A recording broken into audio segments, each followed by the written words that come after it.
al-jami' yakni yang mengumpulkan seluruh klaster kajian. Nah, setelah itu baru satu persatu ulama menulis klaster tadi berdiri sendiri. Ada kitab Tauhid berdiri sendiri. Ada kitab Sunan berdiri sendiri. Yang terkenal Sunan Abu Dawud, Sunan Tirmidzi, Sunan Nasai, dan lain sebagainya. Terus ada yang berdiri sendiri kitab Syama'il. Yang dulu Imam Bukhari nulisnya gabung dengan yang lain.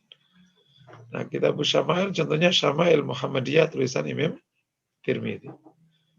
Ada kitab Raqaiq, berdiri sendiri juga. Nah, itu jadi yang kita akan jadi referensikan di kajian kali ini adalah satu di antara dua itu, meskipun yang lain bisa terus kan referensi ya. Pertama itu Al-Anwar fi Syama'il bil Mukhtar tulisan Imam Baghawi. Yang kedua Syama'il Muhammadiyah tulisan Imam Tirmidzi. Kita akan bahas tema tentang, sebentar saya akan buka bukunya ya, nanti bisa diperlihatkan ke antum semua. Kita akan bahas kitab atau tema tentang husnu khuluqi Rasulillah sallallahu alaihi wasallam. Bab tentang kemuliaan akhlak Rasulullah sallallahu alaihi wasallam. Nah, ini jamaah yang dirahmati Allah, bukunya Al-Anwar fi Syama'ilin Nabiil Mukhtar. Tulisan Imam Baghawi ya. Ini tulisan Imam Baghawi. Bisa dipahami ya? Nah, insya Allah kita akan kaji buku ini, tetapi kita langsung mulai babkan yang ke-15. Karena buku ini bab pertama sampai bab ke-14 itu bicara tentang fisiknya Rasulullah, gitu. Tingginya Rasul dan macam-macam. Itu penting supaya salah satu manfaatnya kalau kita mimpi ketemu Rasul, kita tahu persis. Karena setan itu tidak bisa menyerupai Rasul. Tapi setan bisa ngomong bahwa dia itu Rasulullah. Ngebohong gitu istilahnya. Sehingga kalau orang tidak tahu ciri-ciri Rasulullah, mimpi, ya akhirnya ngerasa ketemu Rasul padahal sifat-sifatnya nggak cocok. Gitu. Yang kedua, bab masalah fisik tadi berdampak agar mahabbah kepada Nabi meningkat. Kalau kita lihat Nabi begini, insya Allah menambah mahabbah kita ke Rasulullah. Tapi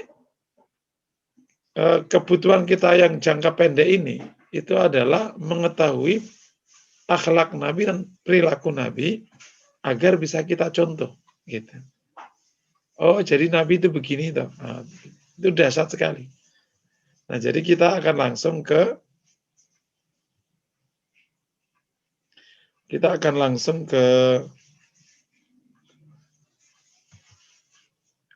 ke halaman yang ke 161 bab tentang husni akhlaki Rasulullah sallallahu alaihi wasallam. Ya, sudah lihat semua ya. Nah, ini tulisannya masih bahasa Arab. Semoga tidak takut. Terjemahnya belum ada. Kalau kitab Syama'il Muhammadiyah, tulisannya sudah ada. Terjemahnya sudah ada. Nah, nanti makanya di sini kita perlu ngaji di sini ya. Oke. Jadi kembali lagi kitab Syama'il Imam Baghawi. Kita langsung belajar ke bab yang ke-15. Bab fi husni khuluqihi sallallahu ta'ala alaihi wasallam. Bab tentang kemuliaan akhlak Rasulullah sallallahu alaihi wasallam. Nah, sebelum sebelum jauh, kami minta peserta ini men-share-sharekan majelis Rebu pagi ini atau majelis Syama'il, majelis Formula Hati yang hari Rabu. agar ya manfaatnya tersebar luas dan di antara kita yang ikut menyebarkan dapat pahalanya, ya kan?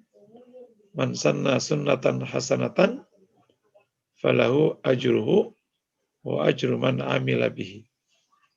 Barang saya memberikan contoh kebaikan, ia dapat kebaikan, pahalanya, dan pahala orang yang mencontohnya. Man da'a ila khairin, demikian juga riwayat yang lain, siapa yang ngajak kepada kebaikan, maka dia akan mendapatkan kebaikannya dan kebaikan orang yang mengikutinya. Loh, Masya Allah ya. Kita ini kalau nggak pintar-pintar nyari pahala, nggak dapat. Nyari duit aja susah, gitu ya. Nyari istri aja setahun dapat seumur hidup dapat satu kan. Apalagi cari pahala, perlu kerja lebih keras. Jadi kami mohon mulai dari pengurusnya istilahnya Mbak Rahmah dan yang lain-lain mohon disupport. Sekaligus saya ingin infokan supaya antum nggak bingung. Ini kok kajiannya banyak sekali. Sebenarnya sih kalau niatnya adalah yang saya ingin bikin pengajian aja gitu. Nah, jadi kami buka majelis Formula Hati online. Itu ada di Jumat pagi yang panitianya ya atau koordinatornya Bu Yuli, dan ada di Rabu pagi yang koordinatornya Mbak Rahma. Materinya dipisahin. Yang Jumat pagi itu tauhid, yang Ahad, yang Rabu pagi itu syama'il. Nah, di sana ada ini yang namanya majelis Formula Hati. Kalau majelis itu materinya simple. Ini lupa kita. Ada sejenak bersama Quran, ada zikir dan doa. Tapi karena online, kadang yang dua agenda tadi itu kadang terlupakan. Lebih banyak ke kajiannya. Nah, di sana ada Formula Hati Institute. Apa bedanya majelis sama Formula Hati Institute? Kalau Formula Hati Institute itu sudah mendekati kuliah. Namanya institut. Kajiannya lebih mendalam. Terus ada tugas-tugas. Gitu. Nah, kalau di majelis nggak ada tugas-tugas. Dalam Formula Hati Institute itu lebih banyak dialog. Gitu. Makanya kalau di FHI per tema tanya jawab, per tema tanya jawab, per poin tanya jawab. Kalau di majelis langsung sak materi. Meskipun sih terkadang supaya menggugah peserta agar tidak pada ngopi dan tidak dengerin materi, kita per poin tanya jawab juga. Nah sekarang ini jamaah yang dirahmati Allah, kalau majelis Formula Hati itu ada di 3 hari. Yang pertama itu hari Sabtu pagi, subuh, koordinatornya Pak Khairul. Materinya tauhid. Sudah masuk ke kajian cabang iman. Yang kedua, majelis Formula Hati online yang koordinatornya Bu Yuli. Itu di hari Jumat pagi. Karena ini ada tauhid double, maka beda. Yang Bu Jumat pagi kita akan bahas bab yang sebelum urusan cabang iman. Ada puluhan tema tauhid sebelum pindah ke cabang iman. Gitu. Cabang iman itu adalah tema tauhid terakhir. Ilmu memang nggak ada habisnya. Yang ketiga, majelis Formula Hati Rebo. Nah, sebenarnya dulu itu majelis Formula Hati kan memang bertempat-tempat. Memang ya pembagian Allah kepada kita itu majelisnya tidak 1, dan isinya banyak gitu. Nggak tahu majelisnya itu di beberapa tempat. Memang kalau dalam kajian perilaku jamaah majelis formula hati itu kelas menengah yang tidak gampang digerakkan. Itu dalam kajian perilaku organisasi ya, perilaku jamaah. Memang jamaahnya itu tidak kelas bawah yang gampang digerakkan. Tapi kelas menengah yang susah digerakkan. Sehingga ngaji nggak akan pernah bisa jauh. Dulu waktu kita buka majelis di Al-Latif, ketika Al-Latif itu waktunya nggak cocok lagi karena dipindah dari Sabtu pagi ke Jumat sore, itu yang ada di Cinere nggak bisa digerakkan ke Al-Latif. Nggak bisa. Ya sudah, akhirnya buka di Cinere. Gitu. Ala kulihal gitu loh. Nah, antara Sabtu pagi sama Jumat pagi, karena sama-sama tauhid, ini kok bisa double gimana? Karena Sabtu pagi ini sudah berjalan lama. Dan dulu konsep majelis itu bulanan. Jadi yang Sabtu pagi itu bulanan. Sementara majelis nah karena dia offline, pindah ke online. Nah, kalau yang Jumat pagi sama Rabu pagi, aslinya online. Dan nanti saya berharap meskipun nanti pandemi sudah berhenti, kita tetap online, gitu. Karena basisnya online.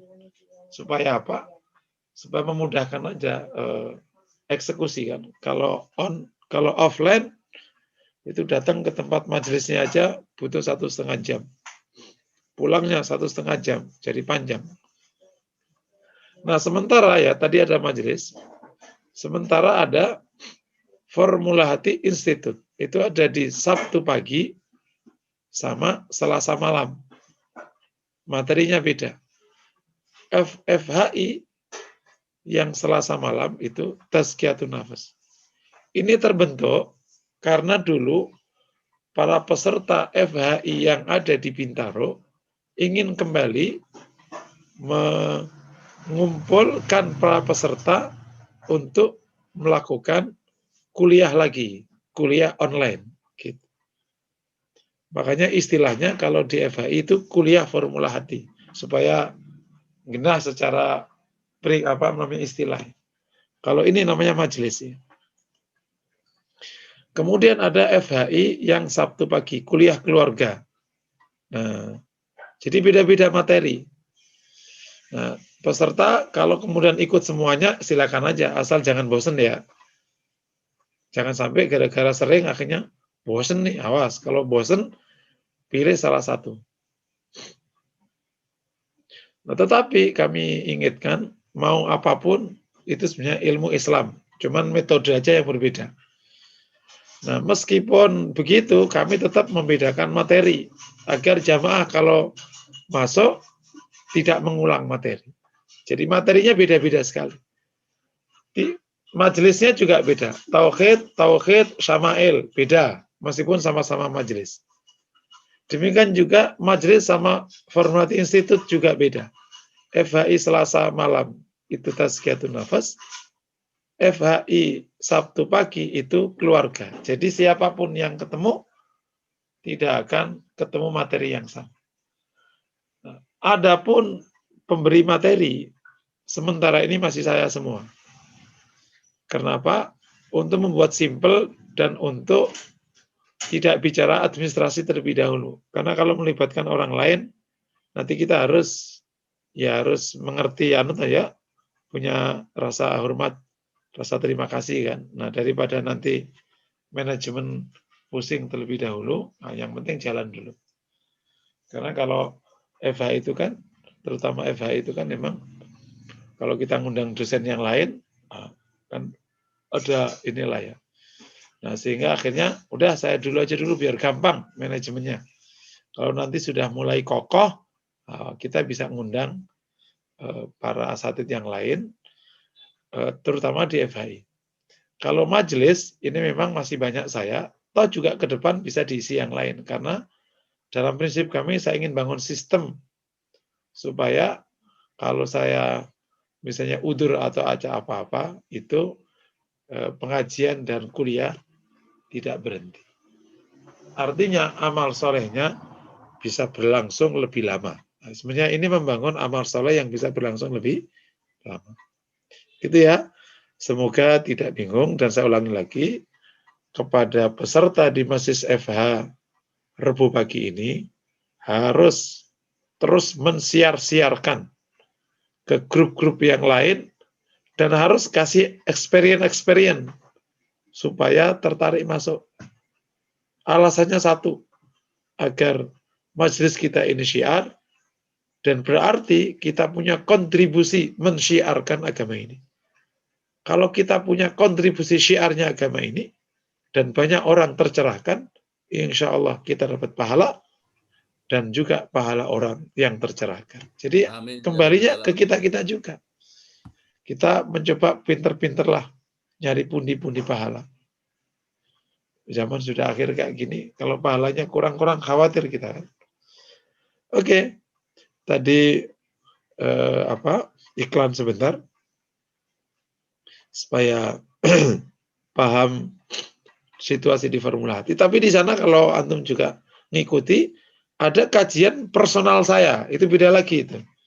Jadi ada majelis, ada Formula Hati Institute, ada kajian personal. Kajian personal itu karena saya diundang, gitu.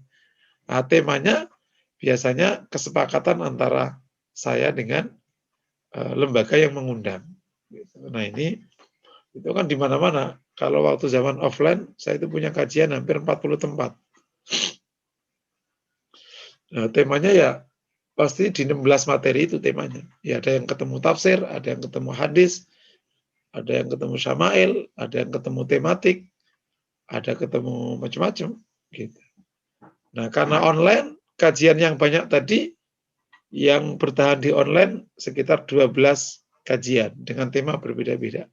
Dan sebagiannya juga masuk di YouTube. Jadi makanya YouTube-nya jadi banyak sekali. Tapi di sana juga ini yang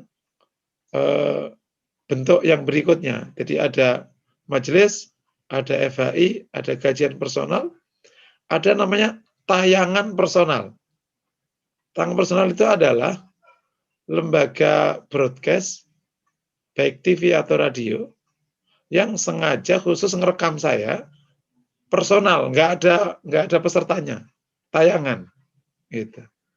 Ini ada di, ya karena apa namanya, saya kan memang biasa ngisi tayangan ya, acara di SCTV, di ANTV, saya nyebutnya itu namanya tayangan, karena Pak pesertanya nggak ada.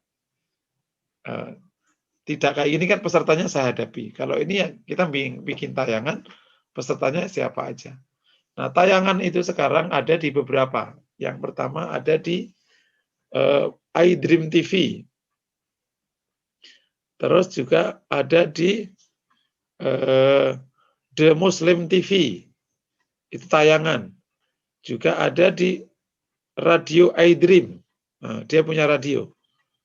Juga ada di kanal YouTube siapa gitu. Kayak gitulah. Zakat Sukses. Zakat Sukses, tapi memang meskipun namanya TV, itu TV online ya, TV stream. Sebagian masuk ke YouTube, sebagian saya nggak ngerti itu mereka sendiri anunya. Ngelola TV-nya itu kayak TV apa. Tapi semua tadi di YouTube ada. Gitu. Jadi itu namanya tayangan. Nah, kalau tayangan biasanya durasinya pendek. Maksimal 20 menit, average rata-rata 7 menit. Dan kelihatannya ke depan, kalau konsepnya tayangan, saya akan lebih fokus ke yang 7 menit. Bahkan mungkin lebih pendek lagi 3 menit. Itu namanya bikin tayangan. Nah, sehingga antara semuanya itu tidak redundant, tidak ada pengulangan, orang bisa menikmati tayangan, bisa menikmati majelis, bisa menikmati FHI, bisa menikmati yang lain. Lah kok banyak-banyak Ustaz? Bukankah satu aja? Lah udah kejadiannya kayak gini mau gimana lagi? Jadi kita jalani aja. Gitu. Permerkan atau per ini, semoga semuanya sama-sama syiar, semuanya sama-sama dan bisa jadi ini barokah yang Allah berikan, seperti mana yang diperintahkan firman Allah menceritakan Nabi Yakub menyuruh anak-anaknya, la tadkhulu min babi wahid, jangan kau masuk dari satu pintu, Wadkhulu min abwabi mutafarriqah. Masuklah dari banyak pintu. Nah, kita masuk banyak pintu. Pintu majelis, pintu FHI, pintu kajian personal, pintu tayangan. Bahkan di sana ada pintu training, ada pintu konsultasi macam-macam. Nah, ini semua semoga menjadi amal soleh semua. Amin ya rabbil alamin. Bab, kita kembali ke tema bab fi husni khuluqihi sallallahu alaihi wasallam. Bab tentang kemuliaan akhlak Rasulullah. An Nabi Ishaq qala sami'tu Al-Barra radhiyallahu anhu. Dari Abi Ishaq saya mendengar Al-Barra radhiyallahu anhu yaqul berkata, kana Rasulullah sallallahu alaihi wasallam min ahsanin nasi wajhan. Adalah Nabi orang yang paling ganteng, paling handsome wajahnya. Wa ahsanahum khalqan, paling baik fisiknya. Laisa bitawilil ba'in wala bil qasir. Tidak tinggi banget dan juga tidak pendek. Ya, ini hadis tentang akhlak Nabi, tapi didahului pengantar tentang akhlak fisik Rasulullah. Ini baik karena memang antara akhlak dengan fisik punya hubungan yang namanya gestur. Nah, gitu. Gestur diwakili oleh perilaku di anggota badan. Wajahnya gimana? Oh, orang ini wajahnya teduh loh. Teduh itu kan perilaku, tapi wajah menggambarkan. Nah, jadi terkait. Orang ini Masya Allah sterek. Ini orangnya sangat wibawa loh. Wibawa itu perilaku, tapi diwakili oleh fisik. Ada nggak orang wibawa yang jalannya letoy? Nggak ada. Mungkin ada orang wibawa, tapi fisiknya kecil, itu cuman Hitler. Orangnya kecil tapi sangat menakutkan. Tapi secara umum, apalagi Nabi ya, itu dikasih kholqon wa khuluqon. Fisiknya oke, akhlaknya oke. Demikian juga para duat juga kayak gitu. Secara baik ya, akhlaknya oke, fisiknya oke. Jangan akhlaknya oke, fisiknya membuat orang lari, ya nggak cocok. Makanya di kajian tauhidnya Imam Asy'ari yang menjelaskan salah satu sifat yang mustahil bagi Nabi adalah dia memiliki penyakit atau kondisi yang membuat umatnya lari. Contohnya penyakit gila. Nggak mungkin Nabi itu gila. Kaburlah umatnya. Penyakit ayan. Nah, gitu. Tapi yang terjadi Nabi Ayub gimana? Itu khusus. Ada penjelasan khusus. Secara umum Nabi itu dikasih kesempurnaan fisik dan kesempurnaan akhlak. Nah, kata Barra, Nabi itu sangat sangat ganteng. Ini juga dinyatakan oleh Anas. Satu riwayat, saya suatu ketika saya melihat Nabi menggunakan baju bludru berwarna merah di bawah sinar bulan purnama. Saya tidak melihat orang lebih ganteng dari Rasulullah SAW. Ganteng sekali, Masya Allah. Masya Allah. Tapi memang kalau melihat nasabnya, Abdullah itu anaknya Abdul Muthalib yang paling ganteng. Ya. Makanya Abdullah itu yang disembelih, yang akan disembelih oleh Abdul Muthalib ketika menemukan air Zam-Zam. Dengar nggak kisahnya? Bismillah, izin minum.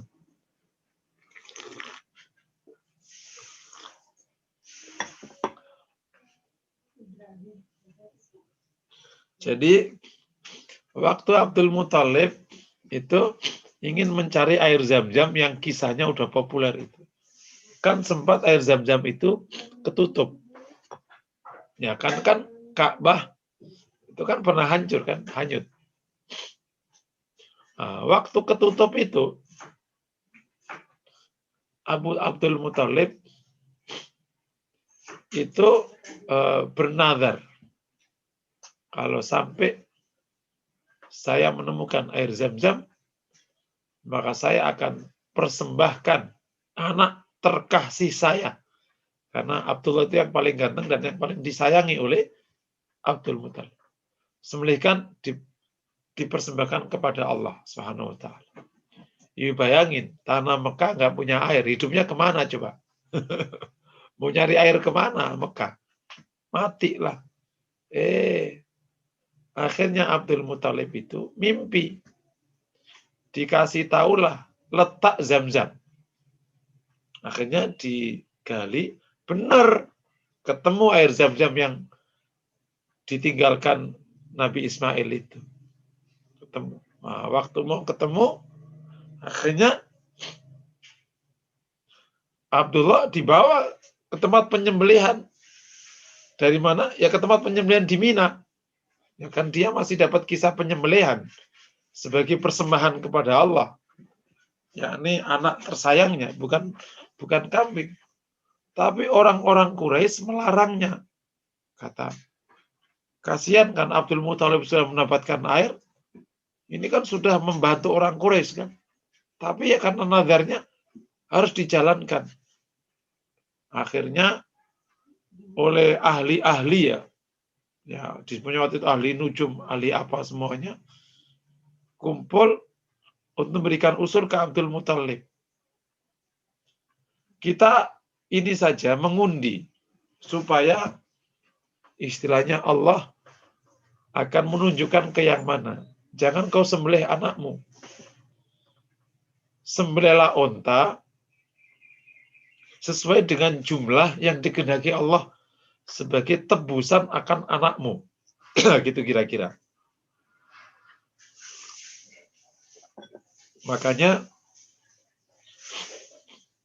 kemudian dibikin undian. Abdullah sama satu onta dikocok. Keluar Abdullah. Wah, ini belum. Abdullah 2 onta dikocok. Keluar Abdullah. Wah, ini harus disembelih tetap. Dikocok terus karena orang-orang Quraisy tetap mendorong jangan sampai Abdullah disembelih. Ini ya Masya Allah kan pengorbanannya Abdul Muthalib kayak apa? Gitu. Sampai dikocok 4 keluar Abdullah. Dikocok terus, dikocok.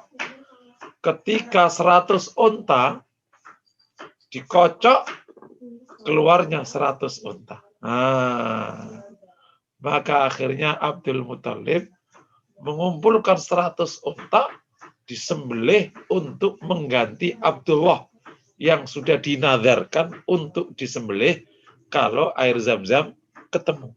Nah, dari situlah Rasul mengatakan, Ana ibnu Dzabihain. Saya itu adalah anak orang yang disembelih dari 2 orang yang disembelih.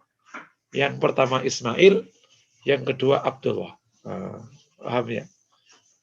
Dan dari kasus itu akhirnya Islam menetapkan kalau ada pembunuhan atas orang, maka diatnya 100 onta. Dari situ sebenarnya. Jadi tapi ya bukan karena itu, tapi ditetapkan oleh Islam diat pembunuhan orang itu 100 onta. Berawal dari kisah tadi. Bahwa Abdullah itu diganti oleh dengan diat 100 onta. Akhirnya cocok. Nah, Rasul itu anaknya Abdullah. Anaknya Abdul Muthalib terus naik ke atas sampai Adnan, sampai Ismail. Nah, makanya dikisahkan Ibrahim itu orangnya gagah sekali. Ganteng sekali. Ya akhirnya punya keturunan seperti akhirnya lahir keturunan yang paling mulia. Apalagi ini memang apalagi ini memang Nabi terbaik, Sayyidul Anbiya wal Mursalin. Maka diberikan kesempurnaan akhlak dan visi. Ahsanan nasi wajhat wa ahsanahum khalqa. Paling baik fisik. Itu potongannya itu luar biasa. Potongannya indah, bukan sekedar potongannya. Nanti kita akan ketemu lagi. Keringatnya wangi. Loh, mana ada orang keringatnya wangi? Masya Allah. Telapak tangannya lembut sekali. Top lah pokoknya. Top markotop. Rasul wafat itu ubannya hanya 14. Jadi masih hitam rambutnya, Masya Allah. Padahal usia 63. Nah, kita ini usia 40 sekian, ubannya udah kemana-mana ya. Jadi udah kurang ganteng jadinya, karena ubanan kan. Uban itu sudah menandakan tua kan ya. Tua itu kan identik dengan kurang keren. Ya enggak ya. Tapi Rasul itu wafat, oleh Anas dihitung ubannya. Jadi waktu Rasul sudah menjelang akhir hayat itu, ubannya 14. 10 uban di kepalanya yang mulia, dan 4 uban di jenggotnya. Masya Allah. Jadi masih gagah sekali, kokoh sekali. Kalau ini omongan-omongan omongan pasar ya. Rasul umur 53, ngelamar Aisyah umur 7 tahun, dan baru nanti umur 51 ya waktu lamar Aisyah. Dan pada waktu serumah dengan Aisyah di Madinah umur 53. 53 banding 9. Kok bisa? Bisa, ganteng. Ganteng dan kokoh masih mimpin perang. Gitu. Jadi kalau ada orang yang usil-usil itu, nggak usah bicara perkara yang muluk-muluk lah. Gitu. Nah, ada orang yang usil Nabi dikatakan apa, Masya Allah. Kalau ketemu saya, mungkin saya ngomong, lo nggak ngaca, muka lo kagak apa gitu. Muka lo naudzubillah aja belagu, gimana mukamu alhamdulillah. Ya, mukamu naudzubillah aja itu lo belagu, gimana mukamu alhamdulillah. Jadi emang meskipun sudah umur sekian, emang masih, kalau dalam bahasa ini masih kinyis-kinyis. Kenapa? Rambut masih hitam, kulit lembut, wangi. Ya iyalah, Masya Allah. Gitu. Dulu waktu kita di desa, kita nggak pernah menyangka ada orang umur 50 tapi penampilannya kayak 30. Itu mustahil di kita. Tapi hari ini, umur 50, umur 60, penampilannya kayak 30, berjibun. Kalau mereka-mereka ini, ya pakai treatment ya. Entah makanannya dijaga, pakai ini, pakai stem cell yang paling ekstrim. Pakai macam-macam. Hari ini Nabi ya dijaga oleh penciptanya. Meskipun umurnya 63 tahun, masih kinyis-kinyis lah. Nah, gitu kira-kira. Karena wahsanahum khalqan. Ciptaannya itu memang luar biasa. You bayanin. Orang itu keringatnya wangi. Berarti dalemannya ini nggak ada kotoran. Yang membuat tua, yang membuat jelek, itu kan kalau di kajian gizi namanya apa itu? Toksit, racun. Nah, kalau orang itu nggak ada racunnya di dalam, berarti kan kenapa kok kusam orang tua itu? Karena banyak racunnya, selnya banyak yang mati, gitu ya. Nah, kalau selnya itu nggak mati dan tidak banyak racun atau nggak ada racunnya, ya kinyis-kinyis lah. Mungkin nggak Rasul itu masih oke? Mungkin lah. Lawang orang biasa aja Allah izinkan, apalagi Rasul. Wa ahsanahum khalqan. Gitu. Ya tadi, sampai umur sepuh saja, 60 itu, ubahnya cuma 10. Berarti kan nggak tampak sama sekali. Masya Allah. Laisa bitawilil ba'in wala bil qasir. Tidak tinggi sampai ngeruncing kayak tiang listrik gitu. Wala bil qasir, dan tidak pendek. Jadi Nabi itu sterek, kalau orang nyebut sekarang itu apa? Sterek. Pas gitu. Gagah, tidak ketinggian yang aneh atau pendek. Sementara wajahnya Masya Allah. Sementara baunya Masya Allah. Ya, jadi tangannya lembut sekali. Ya, Masya Allah. Ya, karena memang ia adalah lahir dari orang pilihan, dari orang pilihan, dari orang pilihan. Ia dipilih oleh Allah menjadi Sayyidul Anbiya wal Mursalin. Rupanya ngaji baru sebentar aja, udah jam 9 kurang 5 menit. Mungkin sampai di sini dulu. Kalau pindah ke hadis yang lain, bisa tambah 1 jam lagi nanti. Ya, mungkin sampai di sini dulu. Ini kita sudah mulai mencicipi kajian Syama'il Muhammadiyah. Semoga Allah berikan kita mahabbah ke Rasulullah, semakin tambah cinta ke Nabi, dan semakin bisa mencontoh Nabi. Silakan kalau ada pertanyaan dipersilahkan. Assalamualaikum warahmatullahi wabarakatuh. Waalaikumsalam warahmatullahi wabarakatuh. Saya mewakili Ibu Rahma yang sedang ada halangan. Barangkali ada pertanyaan dari teman-teman. Silahkan diajukan, bisa dengan chat atau raise hand. Di chat saya lihat belum ada, Ustadz. Oke. Yang raise hand juga belum ada. Barangkali mau dilanjutkan atau gimana, Ustadz? Oke. Nanti berarti kalau nggak ada pertanyaan, sampai 9 tepat langsung kita tutup gitu, Bu, ya? Oh gitu, ya. Ya. Kita tunggu sebentar deh, Ustadz. Mungkin ada pertanyaan, coba saya lihat lagi. Iya, coba. Iya. Sampai sekarang di chat belum ada.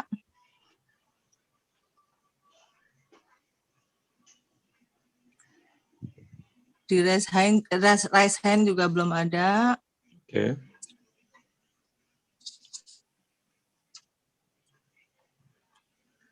Lanjut ya, Bu. Berarti Ya, sebagai... silakan Ustaz. Nah, jamaah yang dirahmati Allah. Pertanyaannya, apa hubungannya akhlak dengan penampilan dan fisik? Kenapa para ulama itu juga perhatian ke fisik Nabi? Ya, yang pertama ini sebagai demikianlah Nabi itu supaya dikenal oleh umatnya meskipun umatnya tidak melihatnya. Kalau nggak diceritain potongannya, biografinya, kan apa saja yang datang dari Nabi itu wahyu. Allah menciptakan Nabi seperti itu ciptaan Allah. Wahyu. Itu. Jadi li mazid al-ma'rifah bin Nabi. Untuk menambah ma'rifah ke Nabi. Nah, kalau tambah ma'rifah ke Nabi, insya Allah tambah beriman. Ya, seperti kajian di Ma'rifatul Rasul. Yang kedua, yakuna sababan limahabbatin Nabi. Supaya menjadi sebab untuk bisa mencintai Nabi. Kalau bisa melihat, oh gitu orangnya, wah insya Allah kita bisa mahabbah ke Nabi. Yang ketiga nih, karena selalu ada hubungan antara fisik dengan perilaku. Orang dengan bentuk wajah begini, alis begini, hidung begini, akhlaknya itu begini. Nah, kemarin sudah kita bahas di FHI Sabtu ya. Bahwa kenapa Islam itu menyediakan orang yang khitbah melihat wajah dan tangan. Karena wajah dan tangan mewakili perilaku dan akhlak. Dan kalau wajah Nabi begini ini, nanti dikisahkan tentang tangannya, itu dapat dibaca bahwa akhlak Rasulullah memang sangat mulia. Gitu kira-kira. Dan kita sebenarnya kalau di konteks sehari-hari emang kayak gitu. Akhlak itu dapat dibaca dengan wajah dan telapak tangan. Yang keempat, bisa dibalik bahwa akhlak memang juga bisa ditampilkan oleh wajah dan potongan. Orang yang berjalan begini, ini memang dia punya hati rendah hati. Tapi kalau jalannya goyang, kepalanya kanan kiri, ya berarti itu memang sombong orangnya. Nah, orang Jawa bilang namanya melaku kok ngeleng kepala, ngeleng sirah ya. Nah, itu sombong orangnya. Makanya disebutkan Nabi itu kalau berjalan cenderung menunduk. Nah, itu fisik, menunduk itu fisik. Tapi mewakili akhlak yang namanya rendah hati. Gitu. Nabi itu lembut budinya, diwakili oleh telapak tangan yang lembut. Kata Anas, saya tidak pernah menyentuh sutra atau pakaian atau apapun yang lebih lembut dari telapak tangan Nabi Sallallahu Alaihi Wasallam. Masya Allah. Jadi kami ulangi lagi, ada hubungan yang erat. Nah, meskipun kayak gitu, karena ini keterbatasan waktu, untuk bab 1 sampai ke 14 kita lewati dulu, kita langsung masuk ke bab ke 15, bab tentang kemuliaan akhlak Rasulullah Sallallahu Alaihi Wasallam. Mungkin sampai di sini. Ada pertanyaan, Bu Yuli?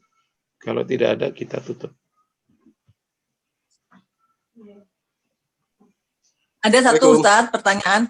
Fadil, Bu, silakan. Apa dibaca atau apa? Atau resen, silakan. Silakan. Yang di chat dulu ya, saya bacain ya. Saya lihat yang di chat dulu. Pertanyaan dari Ibu Wati. Seorang Karen Armstrong yang mengupas profil Nabi Shallallahu Alaihi Wasallam tidak juga bersahadat. Apa pendapat Ustadz? Maaf, pertanyaannya kebanceng. Itulah makanya saya katakan si hidayah itu lebih mahal daripada dunia dan isinya. Paham ya? Makanya kita bersyukur pada Allah, nggak usah pakai penelitian udah masuk Islam. Bersyukur sekali pada Allah. Yang penelitian aja belum tentu masuk Islam. Ya, kalau hari ini ada pertanyaan Karl Armstrong, meskipun ini masih debatable ya, karena Armstrong itu masih debatable. Ada yang mengatakan sudah masuk Islam, dia mengatakan. Ya, nanti kalau kita mau detail, kita ketemu dia sendiri supaya akurat. Kalau masih berita-berita katanya kan panjang. Tapi sebelum bicara ini, senogorgonyo, kurang apa dia? Belajar Islam di Mekah, berpakaian Islam. Udah di Mekah, kurang apa coba?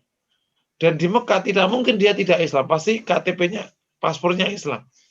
Karena tidak mungkin masuk Mekah kecuali Muslim. Gitu. Artinya dia sudah Islam. Paspornya masih Islam. Tapi tetap aja dia tidak munafik kan jadi. Naudzubillah min dzalik. Jadi hidayah. Nah, mungkin terjadi. Gak usah jauh-jauh kalau Abu Thalib. Abu Thalib itu tahu ponakannya ini benar ponakannya.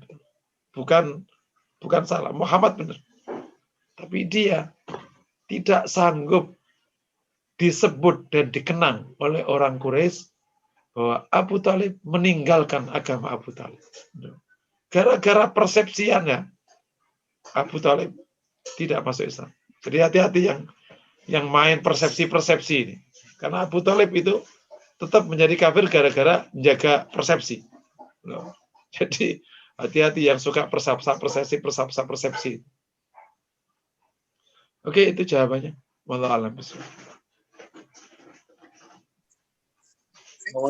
Ada satu lagi Ustaz ya. Boleh tanya?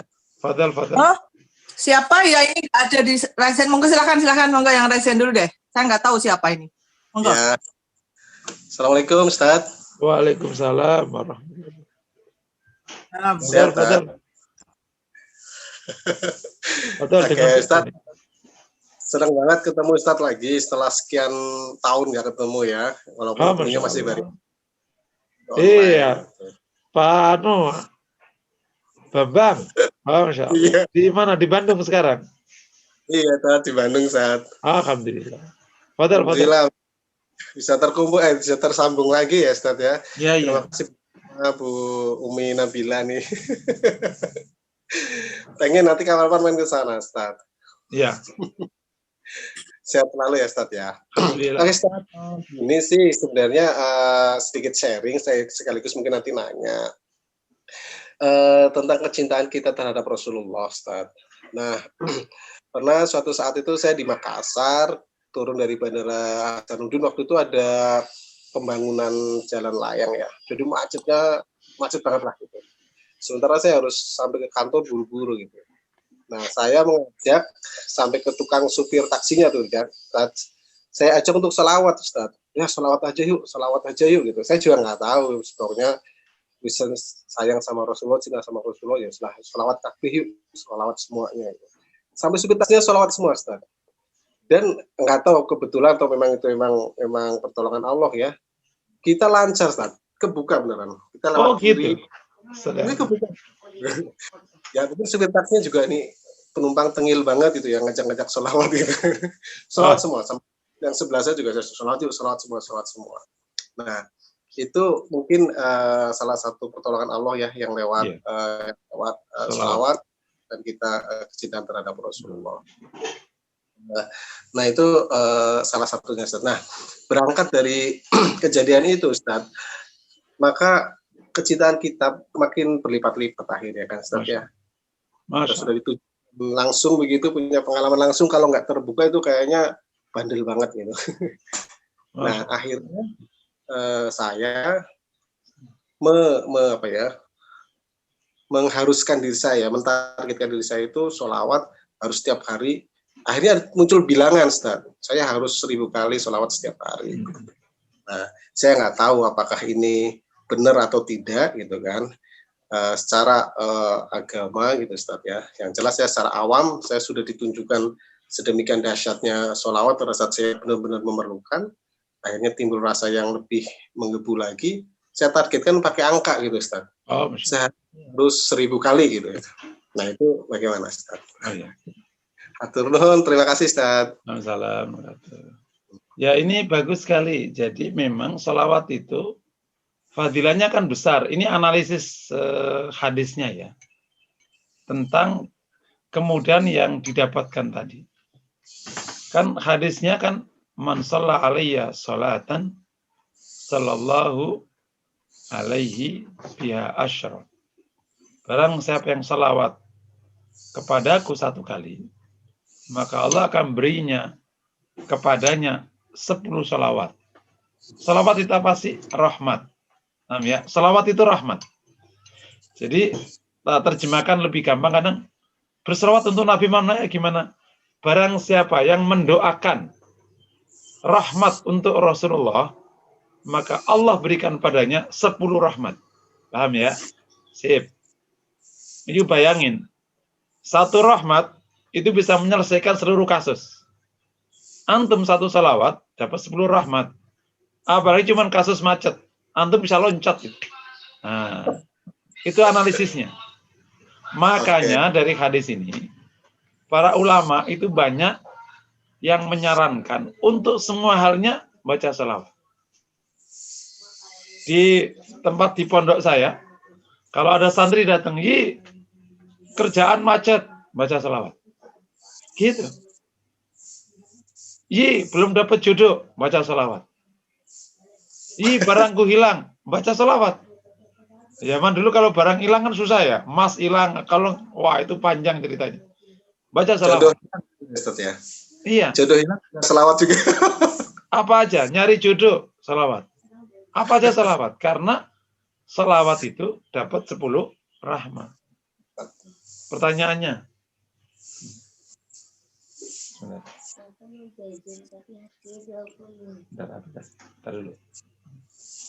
Nah, kenapa kok nggak pakai doa, pakai yang lain? Nah, ini salah satu fadilah salawat. Mungkin yang lain juga ngikuti, tolong. Nanti diamalkan. Kalau kita berdoa, ini analisisnya. Kan minta kepada Allah langsung. Ya Allah, boleh nggak? Boleh aja berdoa.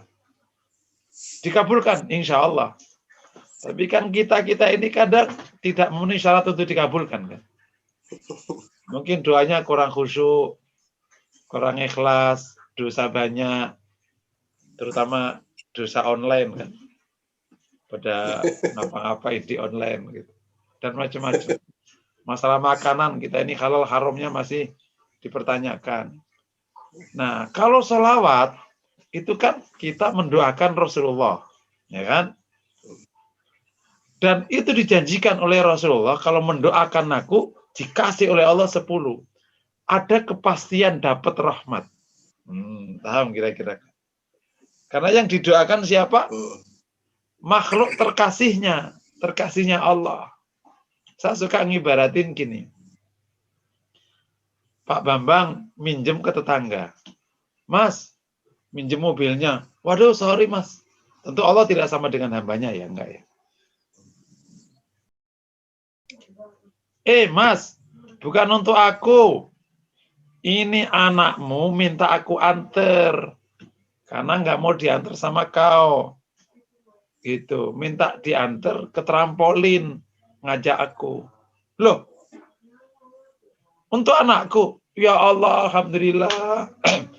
Ternyata anakku itu masih mau toh urusan sama aku. Ya, maka suruh minjemin mobilmu. Udah, nih mobilnya, terus duitnya, terus uang sakunya. Bilangin sama anakku ya, papa kangen sama dia. Tolong suruh pulang. Siap. Nah, kalau minta untuk kita, ya bisa jadi kan kita aja. Tapi kita mintakan untuk orang terkasihnya. Nah, dapat nggak kira-kira? Nah, itu filosofi selawat itu kayak gitu. Makanya para ulama apa-apa suruh baca selawat. Dan saya di Majelis Formula Theater Institute nanti lama-lama akan saya minta setelah istighfar suruh baca selawat. Ya, Nah, adapun mengenai jumlah, nah, kalau jumlah itu dibakukan menjadi aturan maka bid'ah. Tapi kalau tetap menjadi pilihan pribadi, pilihan, ya aku 1000 deh, itu nggak apa-apa. Di bawah naungan zikir am. Zikir am kan nggak pakai jumlah. Kalau kita jumlah ini gimana? Ya nggak apa-apa. Kan pasti ada berjumlah kan. Tidak mungkin tanpa jumlah. Aku berzikir tanpa jumlah, ya mustahil. Pasti berjumlah. Cuman jumlahnya kau ketahui atau tidak kau ketahui. Betul nggak? Orang berzikir nih, zikir. Rasul kan nggak pakai jumlah. Iya, tapi kan berjumlah kan. Pasti berjumlah. Zikirnya 913. Oh ya ternyata 13 ya. Ternyata. Kan ngetek-ngetek ini ya. Bagi yang ingin berjumlah, boleh asal tidak dipasti-pastikan, disistemkan. Pokoknya siapa yang dikir 1000, insya Allah rezekinya bakal banyak, jodohnya bakal banyak. Ya nggak boleh gitu. Itu haram hukumnya. Karena kan Rasul nggak ngomong kayak gitu. Gitu. Paham ya? Jodohnya aja. Wallahu a'lam bishawab. Ini sudah jam 9 lebih ya. Kita akhiri Bu Yuli. Ustadz, ada satu lagi yang nanya, Ustadz belum selesai.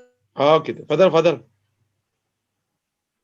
Di chat. Ketika bersolawat, siapakah yang dibayangkan? Dibayangkan. Jadi ada pertanyaan apa, boleh membayangkan atau apa? Sama satu lagi nih sekalian Ustadz ya, biar selesai ya. Okay. Bagaimana caranya untuk selalu dapat meningkatkan kecintaan kita kepada Rasulullah? Jadi dua pertanyaan itu. Jadi kalau sholawat nggak usah dibayangin, nggak usah. Sholawat aja ke Rasulullah. Nggak ada aturan suruh bayangin. Dan bahkan bayangin ini sebenarnya para ulama tidak menganjurkan. Itu ada sebagiannya itu di beberapa kelompok pengajian ya, atau kelompok gitu ya, membayangin Rasul supaya merasa lebih dekat. Tapi sebenarnya enggak usah. Selawat aja. Nanti insya Allah kalau selawat kita benar, nanti insya Allah ketemu sama Rasulullah di mimpi. Insya Allah. Yang kedua, cara meningkatkan mahabbah ke Nabi. Pertama, kaji syama'ilnya. Nah, ikuti ini. Supaya ngelis sosok Nabi. Kedua, kaji sirahnya, perjuangannya. Nanti kita history itu nanti. Ketiga, kaji dan baca hadis-hadis secara umum. Keempat, banyak baca sholawat. Terutama sholawat yang langsung menggunakan kata engkau. Itu kuat sekali hubungannya. Assalamualaikum ya Rasulullah. Ya Nabi salam alaika. Yang terakhir, berkumpullah orang-orang yang tampak sekali ya. Tapi yang dohirnya, kalau hatinya nggak tahu. Dia punya mahabbah yang tinggi ke Nabi SAW. Dari mana? Kalau menyebut Nabi, mulai dia berbismillah atau apa gitu. Nah, itu biasanya ya para ulama, para aulia biasanya ke Rasul pasti dekat. Wallahu a'lam bishawab. Diulang lagi Ustaz, tadi kan 5 ya. Nomor 1 apa Ustaz? Baca kaji syama'il Nabi. Ya, nomor 2. Baca kaji sirah Nabi. Ya, nomor 3. Ketiga, baca dan kaji hadis-hadis secara umum. Nanti terbiasa dengan hadis Nabi.